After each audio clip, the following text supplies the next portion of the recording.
Good evening, everybody. Welcome to the session with Tammy Fabian. We have with us Tammy, who's a 18-year veteran in the IT consultant industry, and she's worked with different kinds of companies.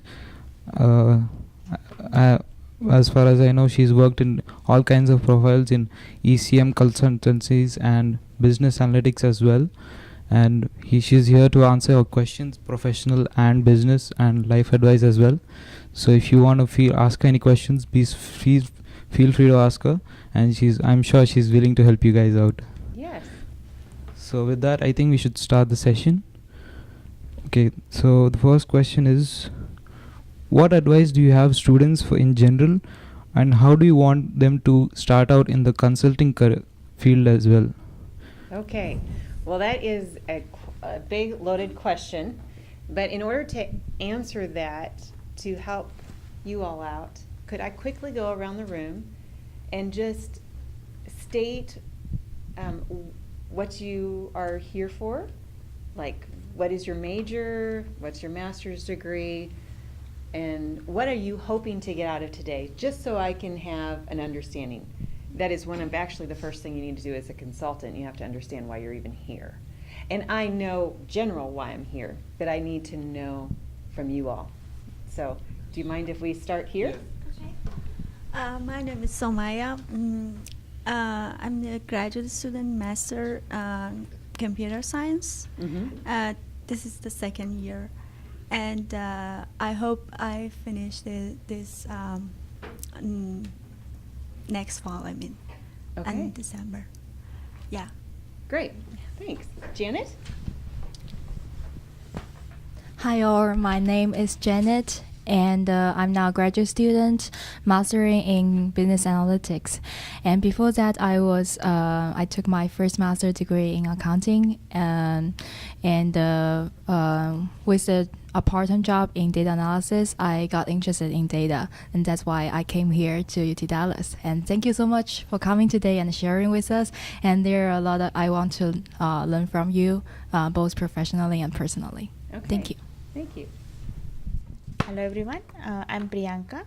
I'm pursuing my master's in information technology management in UTD. I have 6.5 years of experience in IT consulting. I have worked as a software developer, and till now I have moved to the analytics role. So from this session, I'm expecting that how can I grow in the data analyst field and consulting firm. Okay. Thank you. Hi everyone, my name is Nidhi. Thank you, Tammy, for being here with us today. And I'm here as a graduate student majoring in information technology management, and my focus is business analyst and data analyst. I have 3 years of experience in IT consulting as a performance test engineer. I don't have relevant experience for the major that I've not the major, but my aspiring career of business analyst. I don't have the relevant experience, so I'm looking forward for your help in how can I with the help of my not letting the previous experience go waste, how can I use that and take my career forward as business analyst or a data analyst. Okay. Thank you. Sandy? Hi, I'm Sandhya. You could call me Sandy. I'm doing my master's in management science here, and my bachelor's was in electronics. And I'm here to explore the opportunities, learn more about analytics in general, and I'm looking forward to learn more about life decisions as well. Okay. Right. I'm Emmanuel, and I'm doing my master's in systems engineering and management with a concentration in operations and supply chain strategy. Mm-hmm. So I worked a couple of years in IT, and I'd like to get into IT consulting, and I'd like to learn more about it. Yep, so that's about what I'm here for. We got you next. Hi, I'm Joseph. I'm doing my master's in IT management, focusing on business analytics track. In future, I want to become a consultant or a project manager, because I'm interested in project management and things like that. Okay. I hope your advice will help me a lot. Oh, I hope so. I just want to give a background of Tammy for people I'm sure many of you are not aware. She's worked in various kinds of companies. I've been through her LinkedIn page, I won't lie. But some of the companies she's worked for is she's worked for Quantix, and she's worked for Axion. For Axion, she's worked as a business analyst consultant in the oil and gas industry, if I'm not wrong. And she generally worked on contractor managing, designing, and implementing enterprise content management, which is one of the main fields I would say in consulting. So anybody who's interested, you should probably get an idea of what it is and how to go about it. And after that, she's worked for healthcare industry in Quantix, and she's worked as an ECM consultant as well. So those are two fields, healthcare and oil and gas, I feel, which are one of the main, and if not the most major part of the market for a consulting company. So with this, you should know that probably the consulting, what kind of areas and what kind of jobs you'd maybe get into. So with this, I hope you have an idea of how generally you want to build your field in consulting. So I want to ask you questions before I start on consulting in general. Okay. How do you so that people will have an idea what is actually consulting and what actually the job entails, so that they'll be prepared to enter the field. Okay. Okay. So when you are an employee, you are hired and you learn your job. A consultant, on the other hand, is supposed to be an expert. You hire them to tell you what to do. It is scary moving from an employee role to a consultant role. Consultants in general are paid higher than employees because they are to be the experts. When I was a consultant and moved on over to become a consultant, I ended up having people under me, not necessarily me supervising them, but brought them under my wing so I could teach them how to be the expert, how to answer questions. You never want to enter a meeting inferior, because then that shows that you are not the expert. You want to enter a meeting to be confident. You want to speak when you have something valuable to say. You don't want to be a babbler, because then it doesn't look like you have the confidence behind it. So I took a lot of people under. So if you decide to be a consultant, I would urge you to find someone who's been in that field a while and to learn from them and have them be your mentor. Because you want to come across as a very strong and confident consultant where people are going to ask for your opinion. As an example of that, as when I was a consultant, I was in Toronto working on an assignment, and I got a call.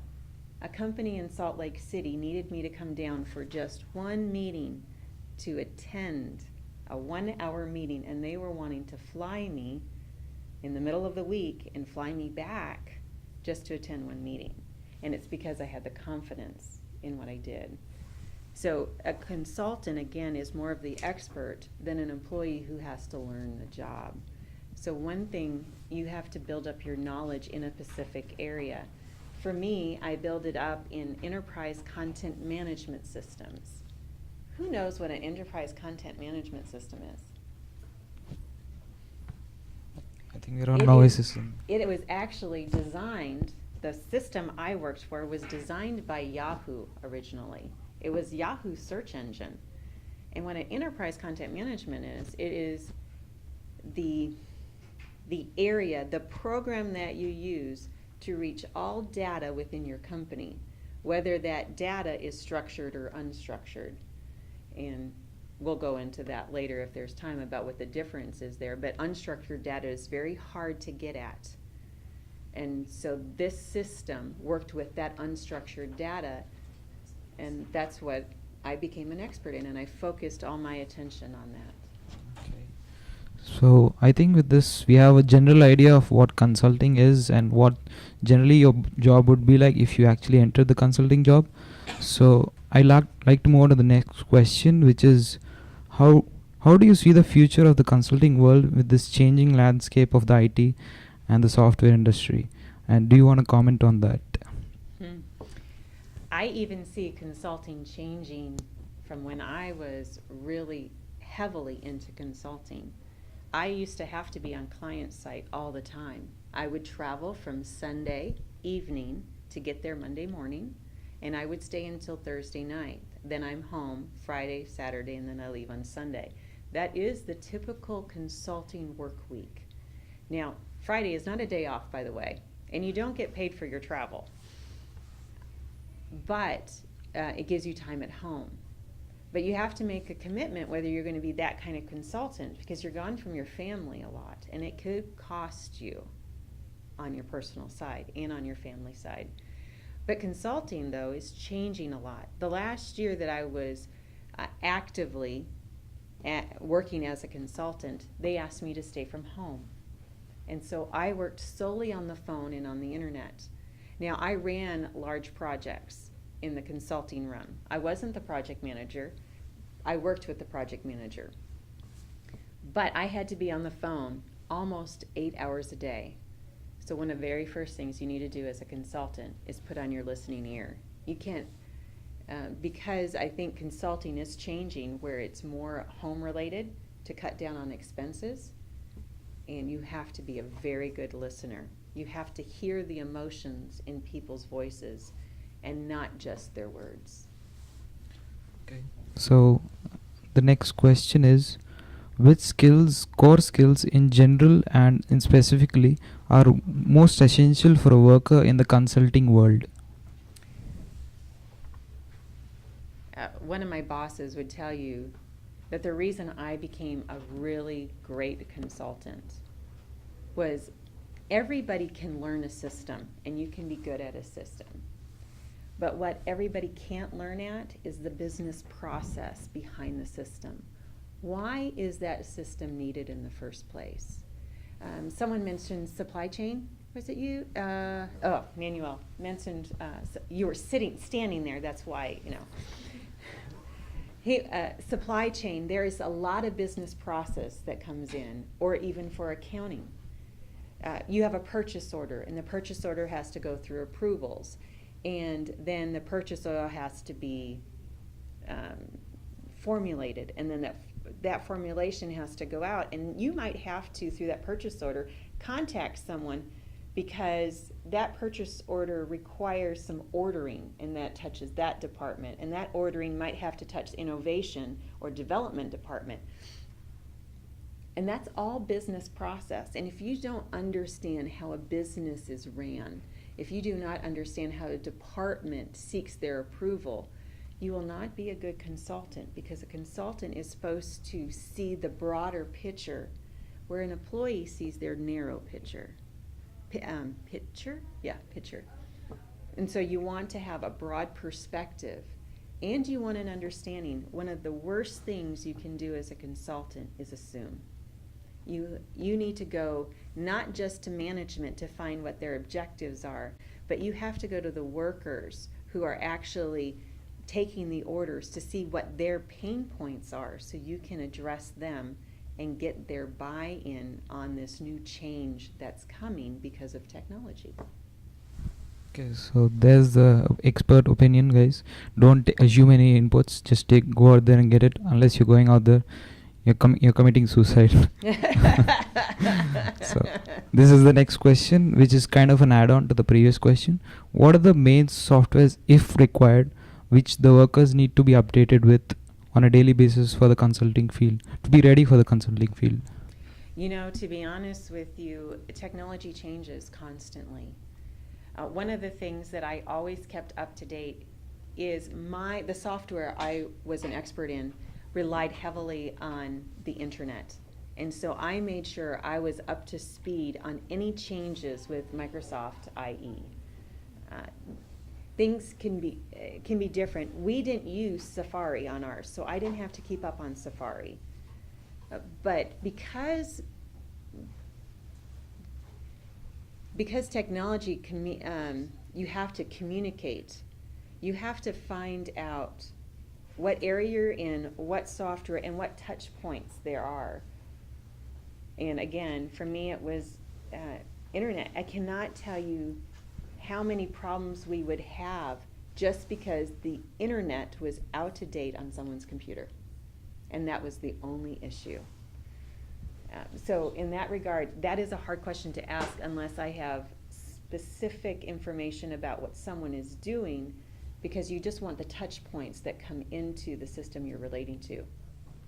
Anybody has some questions, I could pass the mic to you if you're ready. Hi, Tammy. You did talk about the pain points that an employee could have within the organization. In most of my classes, we are taught to think about the consumer or the customer. Yes. As to their touch points and their pain points. How important do you think the employee's pain points or touch points are in the consumer versus employee scale? Or I'm not sure if I understand your question. Mhm. In regard, though, an employee does work on behalf of the company to reach the customers and to provide that end product. A consultant, more, their client is not the consumer. Their client is the company. What is your objective? What are you meeting? And I'm not saying that those can't expand to the consumer, but you hire a consultant because something's not right within the organization to reach your consumer. And so in that regard, I just wanted to make sure that that was kind of more explained there. Pain points for the employee to reach the consumer. Now we're going into a whole new area because customer service alone is a big pain point between how a company should display customer service and what is actually delivered, and each company is different. When I worked for Quantex, I worked for CHI, which is Catholic Health Initiatives. It's a hospital association where I was hired to help physicians talk to each other so we could develop standards that could be shared over all their associations, which is 100 of hospitals.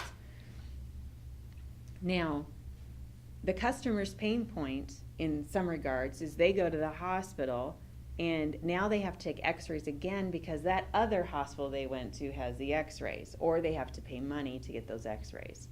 So I was helped to get those standards together so that the hospitals could share that information and reduce that pain point for that customer. But they had to hire experts because in-house they could not an employee could not, they had their own job and job duties to perform that they could not take the time or had the expertise to develop that relationship between the systems, because one could have been Cerner and the other one could have been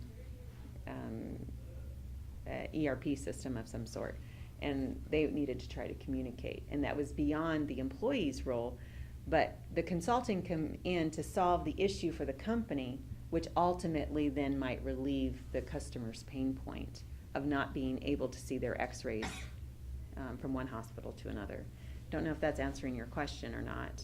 yes, it's kind of, and I can stretch on your example because Okay. that would be now you said to reduce the pain point of the patient, they probably hired more people.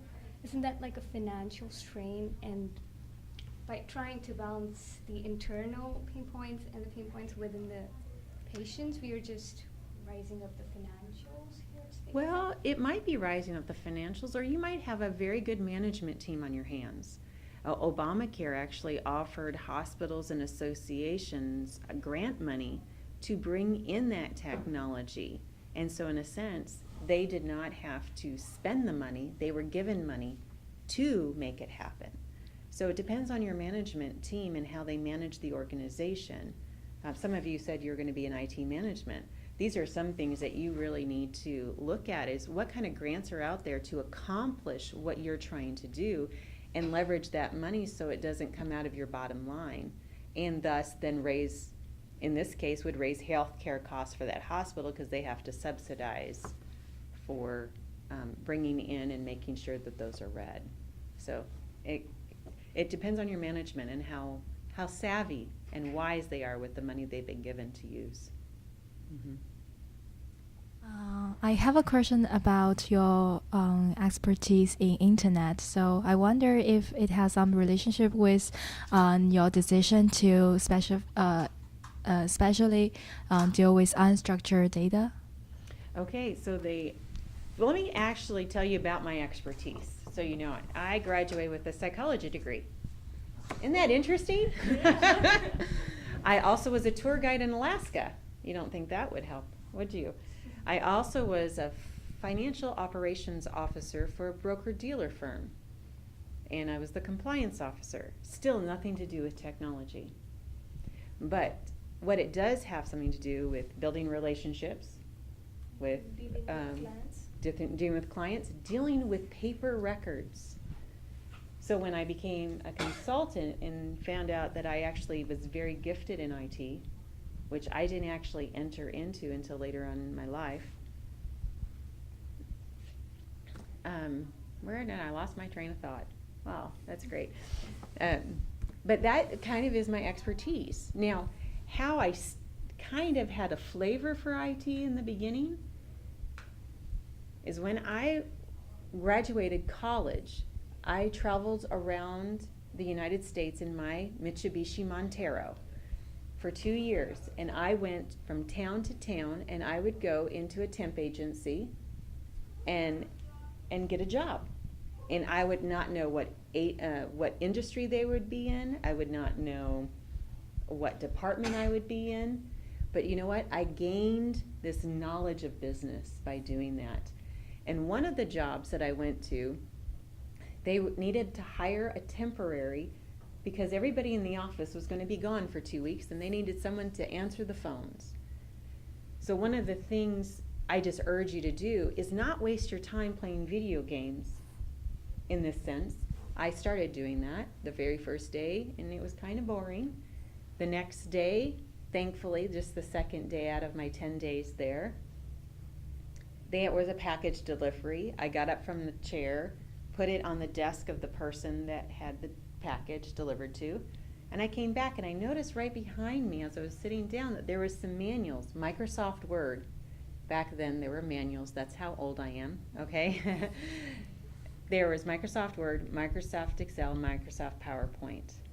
And I took the time to read through those manuals.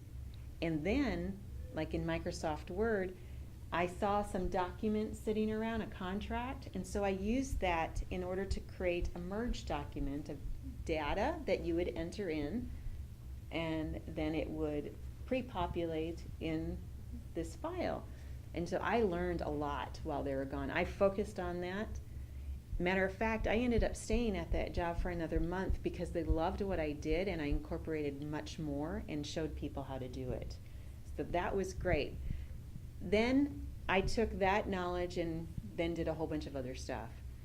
Well, when I was an HR manager, we had to hire our IT department out. We outsourced it.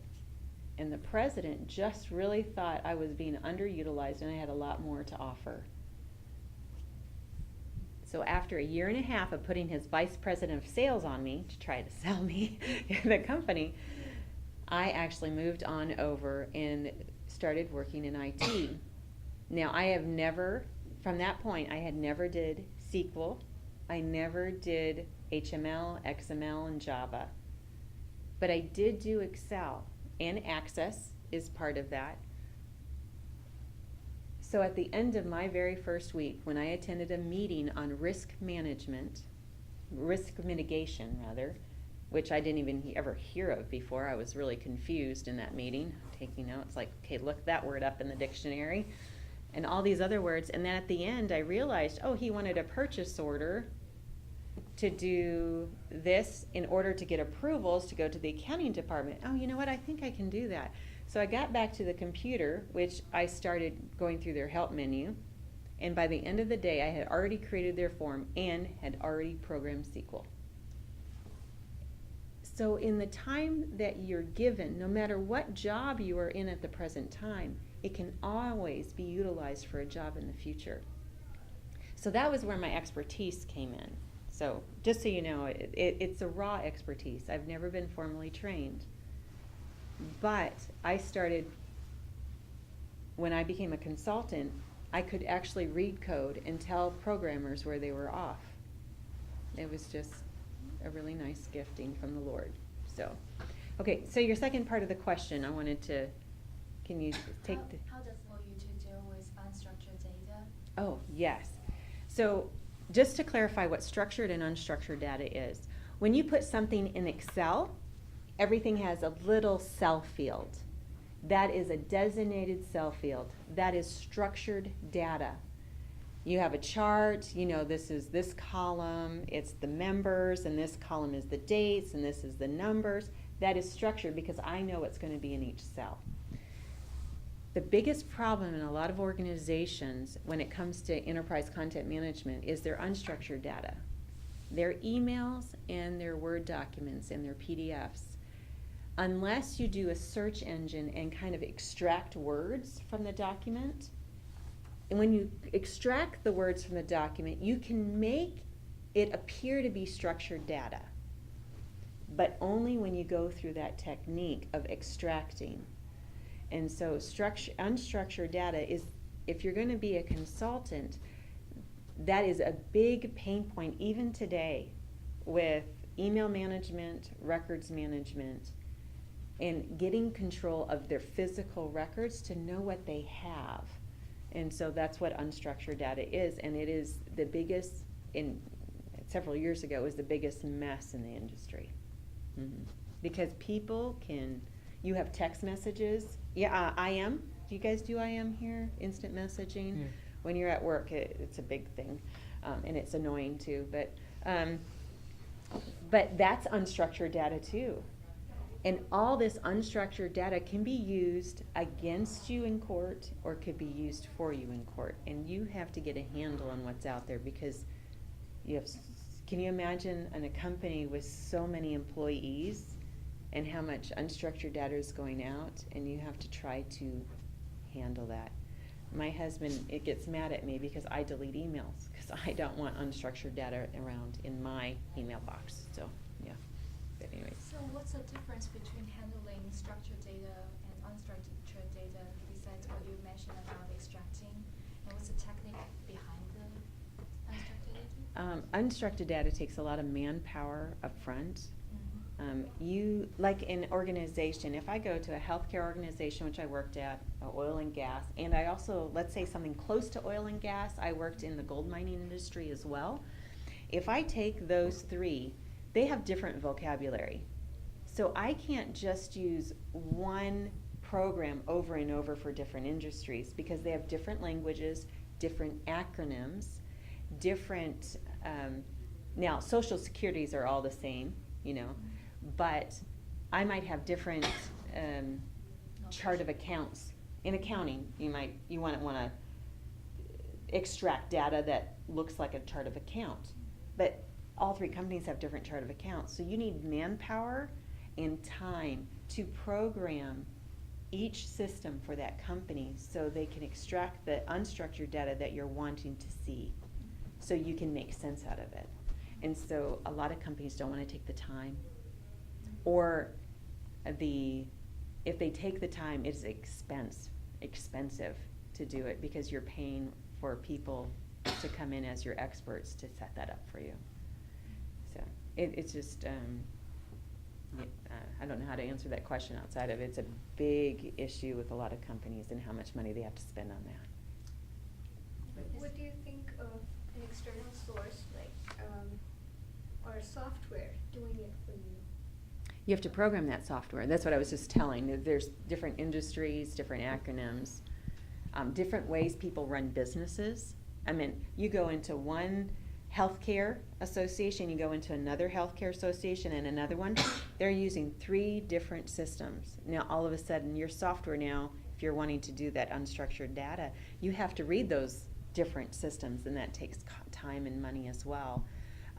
You have different specialties. A hospital could specialize in heart, where another one specializes in lung, or another one's cancer. Can you imagine all the terminology that's going to be different between those hospitals? So it's not as easy as just let's create a massive software, because it has to be generalized for that industry, for that company, for their purpose on why they exist. Mm-hmm.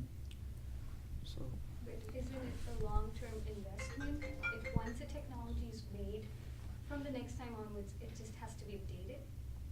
Well, I worked in a software that's an enterprise content management software, and it's constantly being updated. It's constantly being changed.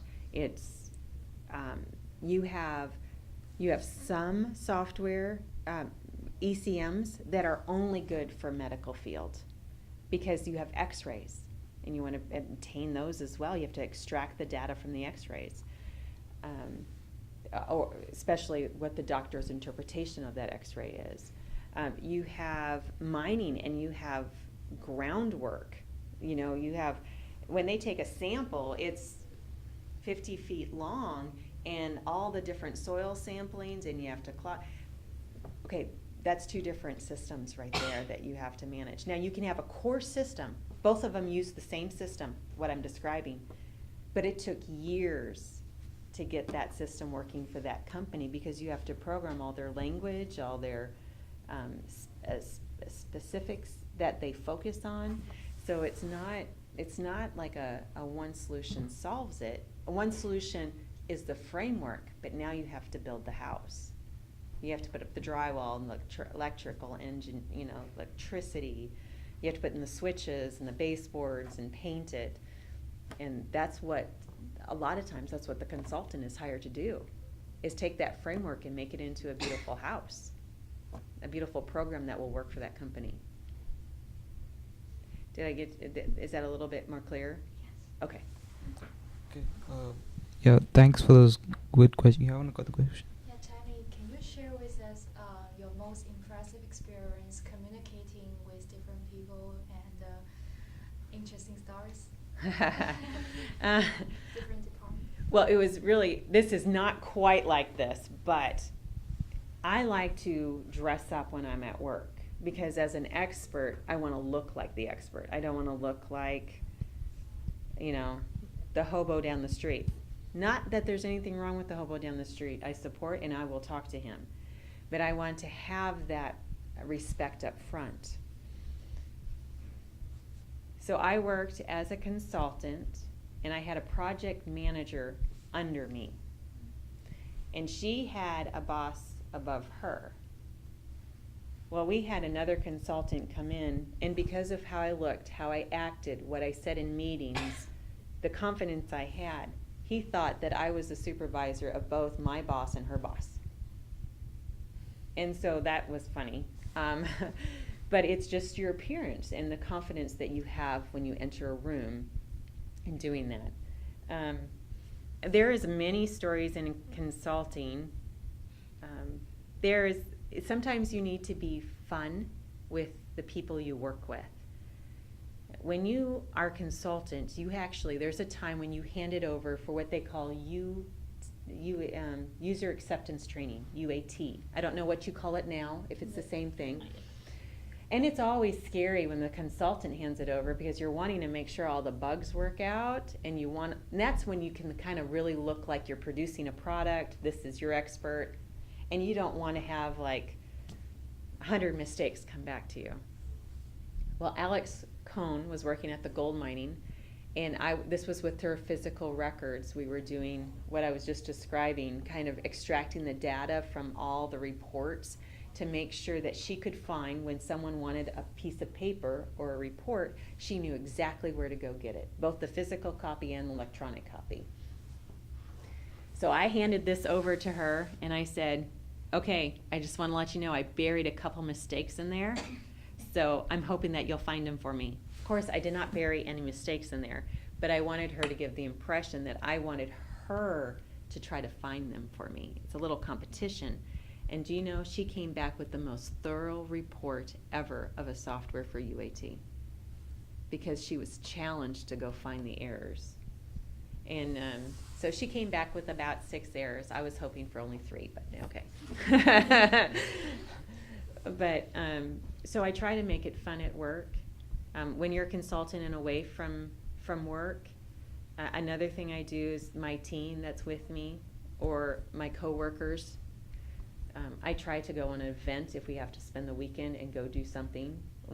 He's seen pictures. One year I taken them four-wheeling in the mud and skeet shooting to skeets. And so you just try to make the work environment fun and enjoyable for yourself and for others. And of course, there's times where big mistakes are made. I have a huge eraser about this big.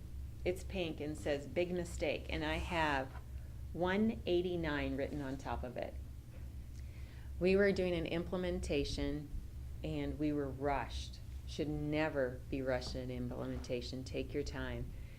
But in cell number 189, when we set up SQL, we were supposed to have that field as a varchar. I don't know if I'm speaking out of turn here. Varchar. And instead, it was just a char. And it caused an issue in the system, something so little. And the thing is, we couldn't delete it to bring it back up as a varchar. We had to start it all over. And that was a big, costly mistake for just the camaraderie of us in the room. And that was my ownership. I made that mistake.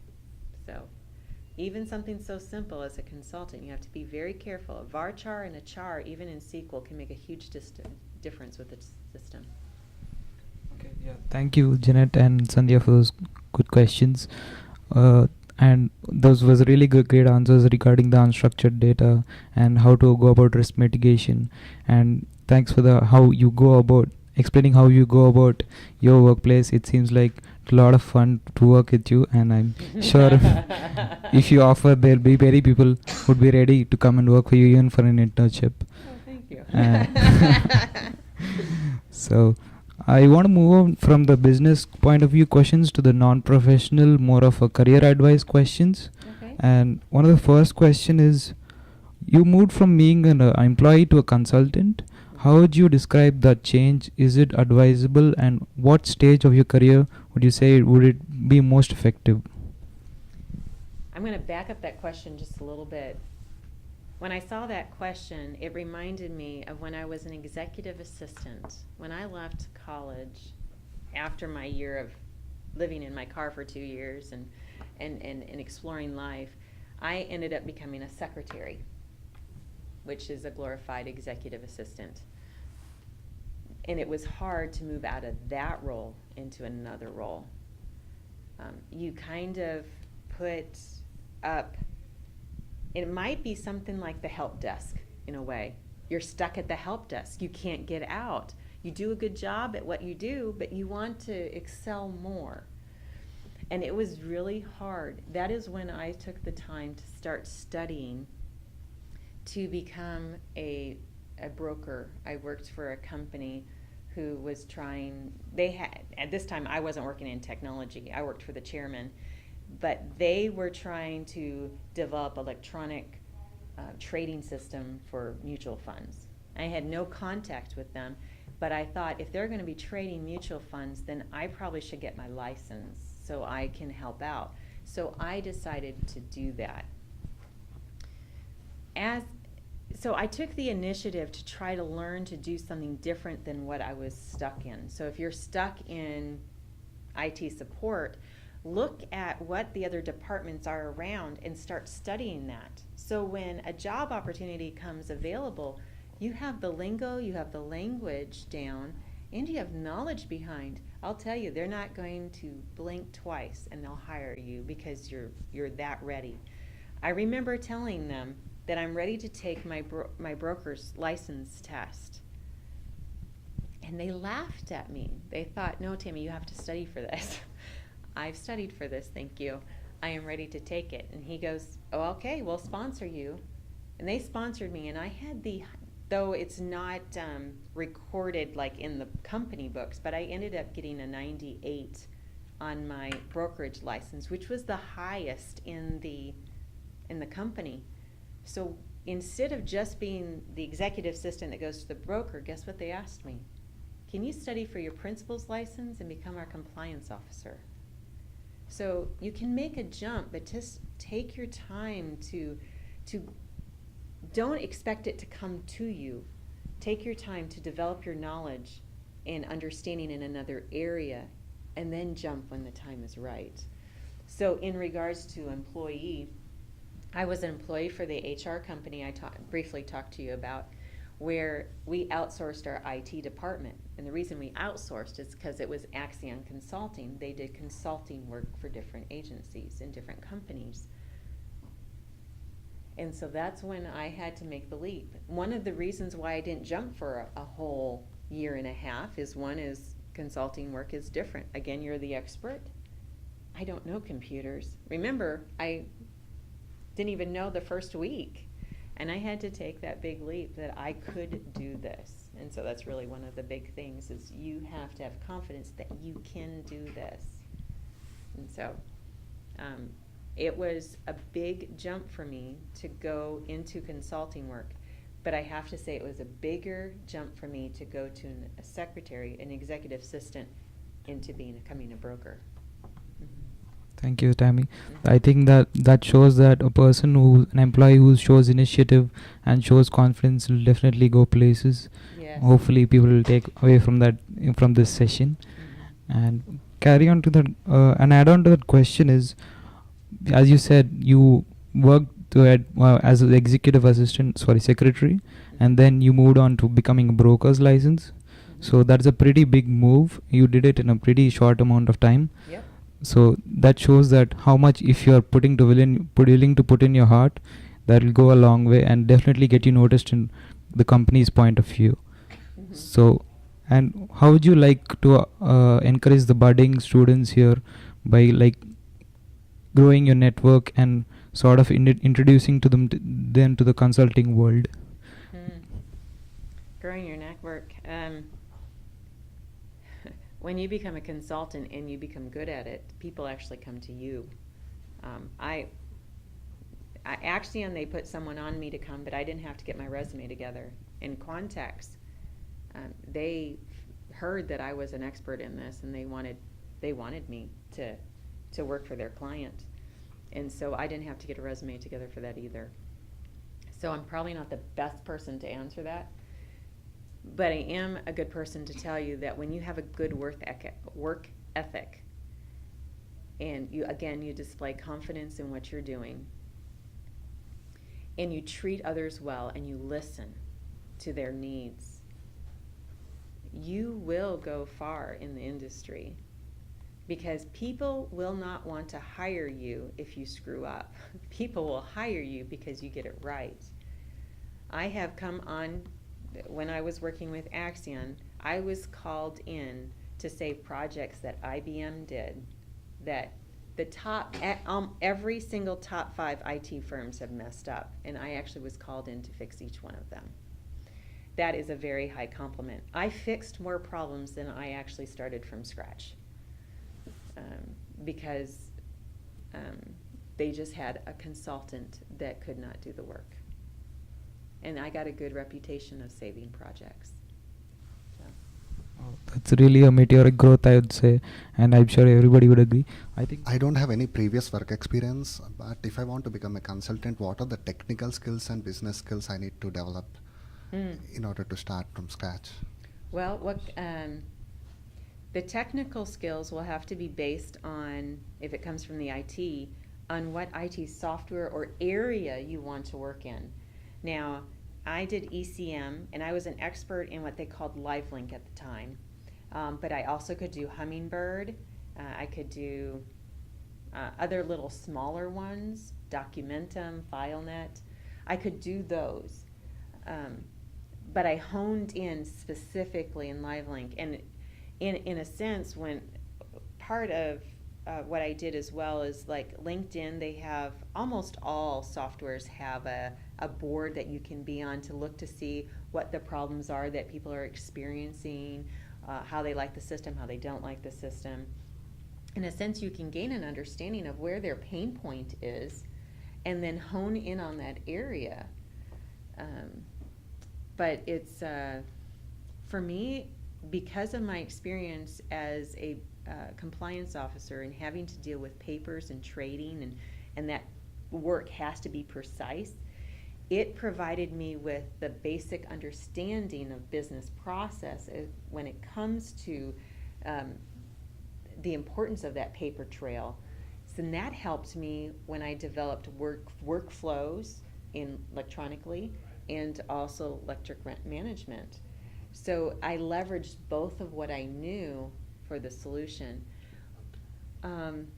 Having no experience, I do encourage people just to try to find a job where you can get experience, and whether that's in a mailroom at an organization or if it's in the accounting department in an organization, you can still study the process of an organization in that area, in that department, and that will gain you understanding. So, And how important is consulting in healthcare management or healthcare administration? Consulting is not just in IT, in healthcare. There is just so much consulting work when it comes to healthcare. But especially with the new president coming in and wanting to get rid of Obamacare and change it up again, which I'm not saying is a good or bad thing, just please know that, that will just take another turn in technology where we'll have to leverage what has been given, what has been created, what has been made in new technology now, and try to shape it for what's around the corner. So I don't see technology in a sense going away, but I can see how companies may start not spending as much money in technology because technology can be very, very expensive. I was on millions of dollars spent on a project for only a couple years. And what kind of company has the money to really do that, you know? And so I can see that they'll probably become tighter. I would hope that they would become tighter and not more loose with the money with IT. And I think that organizations, you'll find out, an organization, if it's a big organization, you may have 20 different softwares, but one of them can do all of 20. And they just wasted that money on maintenance fees, on users' fees, on the software itself. I know I didn't answer your question, and that was a random thought, but just okay. You did mention about work ethic. Mm-hmm. Right, so have you had places where you had to deal with people that believed in contrary to your beliefs? How do you usually deal with such? All the time. It's different. It's difficult. As someone that heads up a project, you're also responsible making that project come on time. So if you have someone that believes that their commute time to work is part of their time and they only put in, let's say, 7 hours instead of 8 hours a day, that's very frustrating. And you have to, as the person in charge, you have to speak up to it. Or you need to bring them under your wings and help show them. One of my projects, I worked with someone that was in QA. I worked with lots of people that were in QA's quality assurance, just in case you may not know. And sometimes the QA person, heads on, wonderful, had methodical case studies, test cases out there, and then some really random ones because users can use the system not methodically, so you have to have test cases that are not methodical at all. And he was wonderful.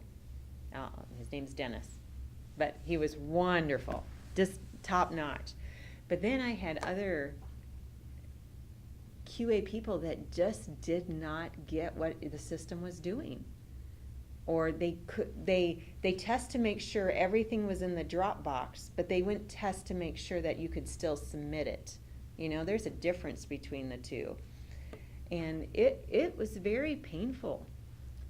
Sometimes I had to do test cases behind their back to make sure that it was being done or that it would pass, and then I would know it would be okay. Sometimes I have to talk to my supervisor and say, I really feel that they're not and can you do something here?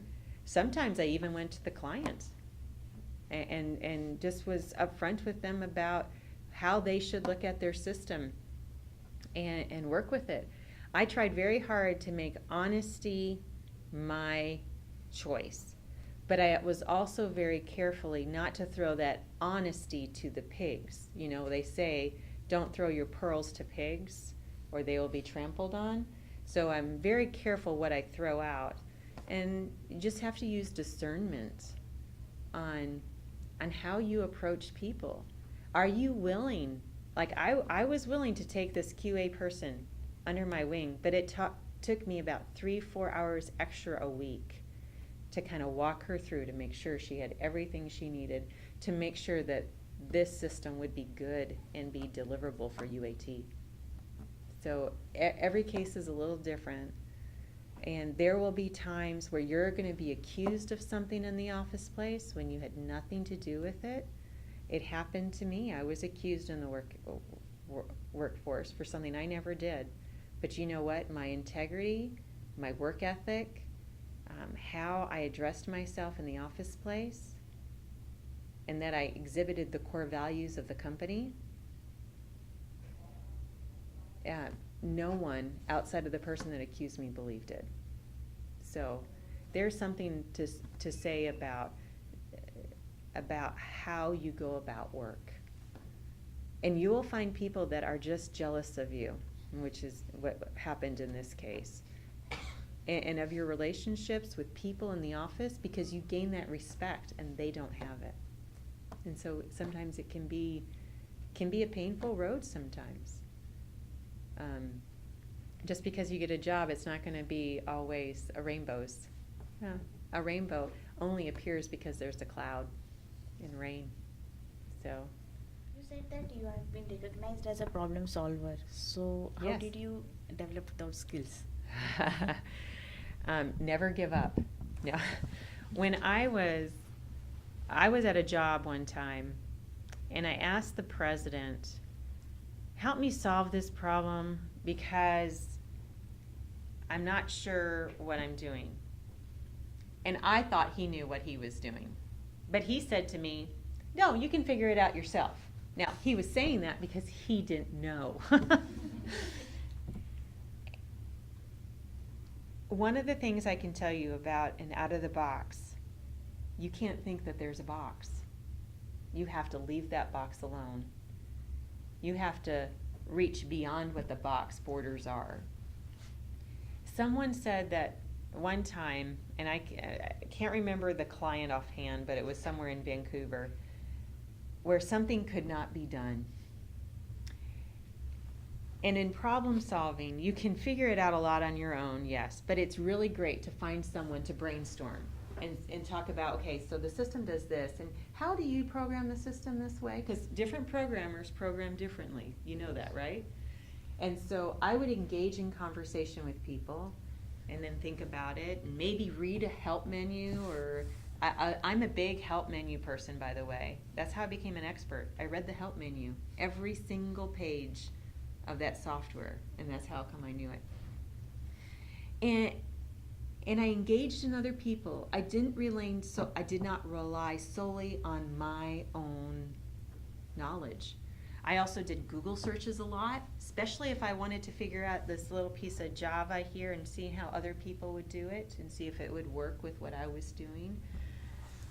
And the thing is, you have to have time, but you also have the knowledge to say, this can't be done, and I'm going to have to do it a different way, and scratch that whole plan and start all over, knowing where your restrictions are. So it takes a little bit of courage to know when you can't solve a problem anymore. But a lot of times it was just basically talking to people. They may not even have known the answer, or maybe they didn't even know IT, but I was talking to them and something they said triggered, and it's like, whew. I do want to say one other thing that you can do is get rest. and walk away from the computer. I can't tell you how many times when you are working on something hard and difficult, I know that you want to stay at that and just get it done because it's a big burden off you. But if you can walk away, there's something about our minds where it will unravel things for us, even while we sleep, and the problem will come to you. Don't know if that is what you were looking for. Yeah. But So, being a consultant, you would have to work with your client to know their expectations and all.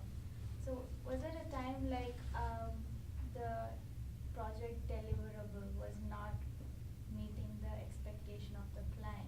And if so, what did you do in such a? Oh, yes, yes. I worked on this project, and I could tell that this was not going well. I even put out a chart and listed all the risks there.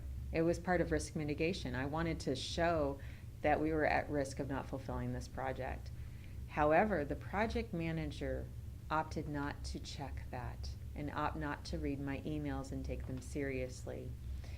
So about 7 days before we went live, I did the only thing I could think of.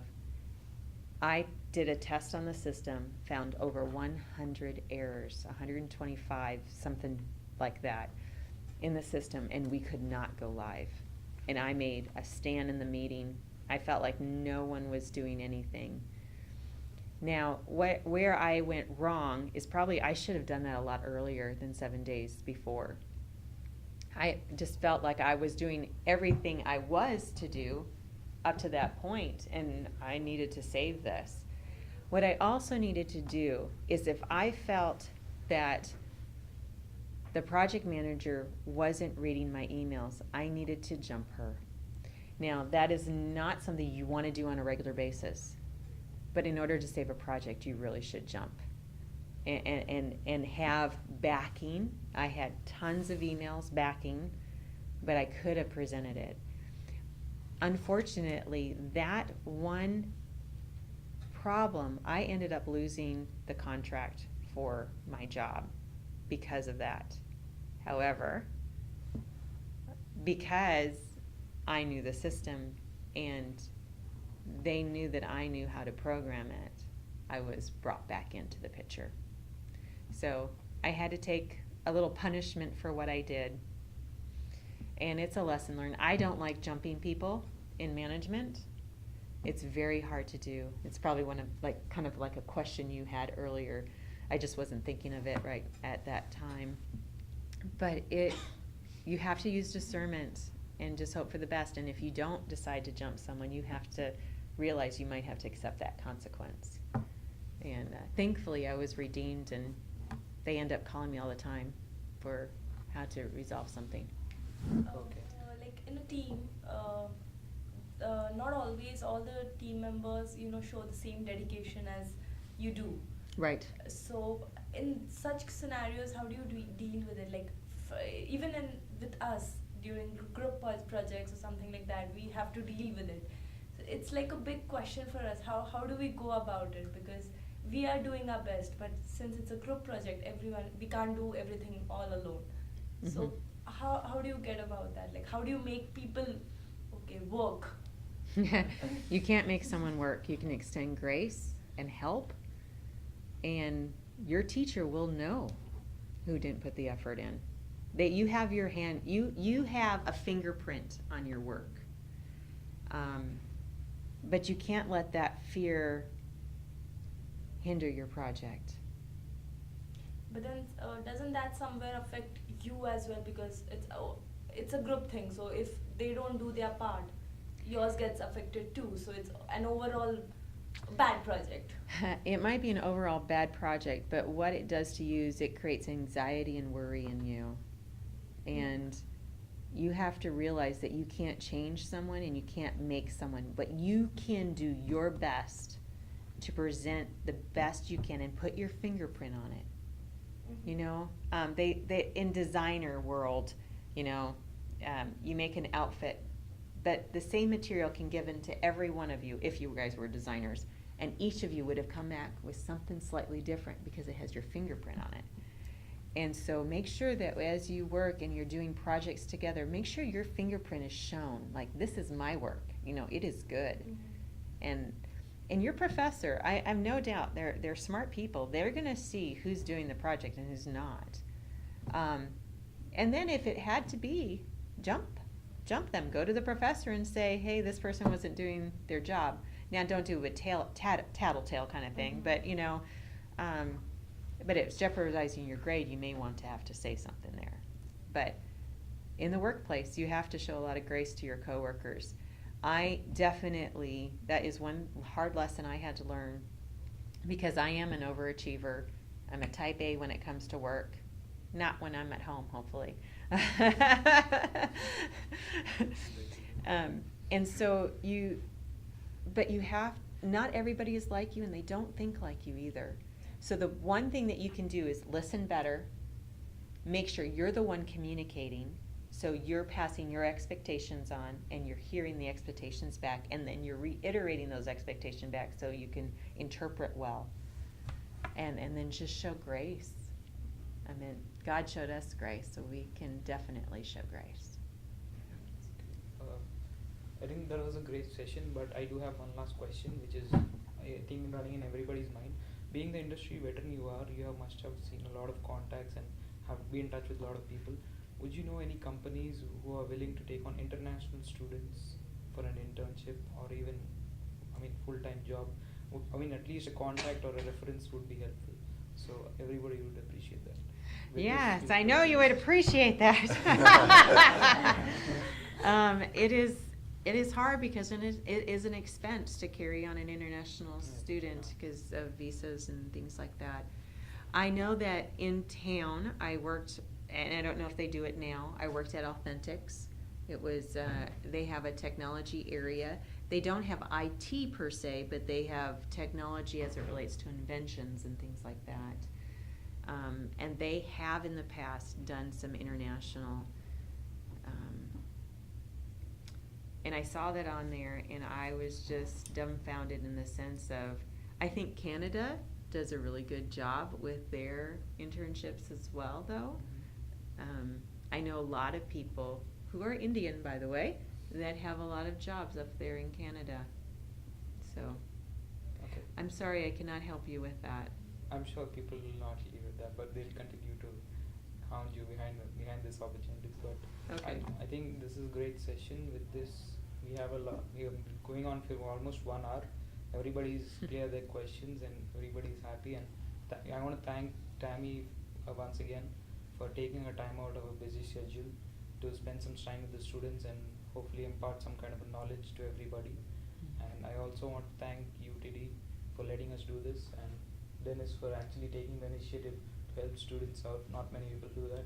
I want to thank Darren also, and Mr. Tammy Fabian also.